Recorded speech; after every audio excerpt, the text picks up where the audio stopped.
Hi mga palangga! Ngayong araw, samahan nyo kaming mag-window shopping. So, pupunta tayo ngayon sa Mall of Arabia. Good thing dahil pagdating namin dito, nakakuha agad tayo ng parking sa loob. Sa mga hindi nakakaalam, dati po ang Mall of Arabia, walang bayad yung parking. Pero ngayon, meron ng bayad yung parking nila. Pero yung kagandahan, libre yung 2 hours. After that, gumatapos mo yung 2 hours, ang extra hours ay 10 real. So, medyo may kamahalan. Kaya, kailangan hindi tayo magtagal dito. So, 2 hours is enough na yan para sa window shopping. Total, wala naman tayong pangbili. Window-window lang.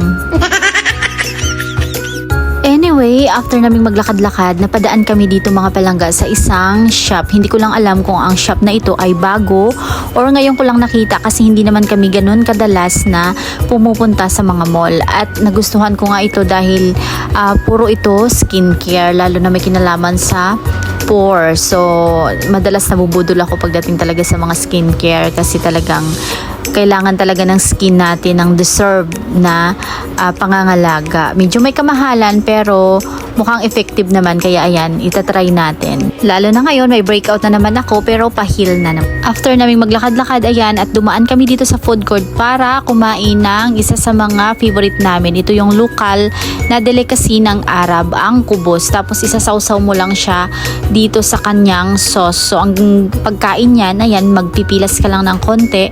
And then, isasawsaw mo siya dyan sa parang munggo na ginisa at napakasarap nito at perfect match ito mga palangga sa kanilang Shai Halib. Ayan, so kain tayo!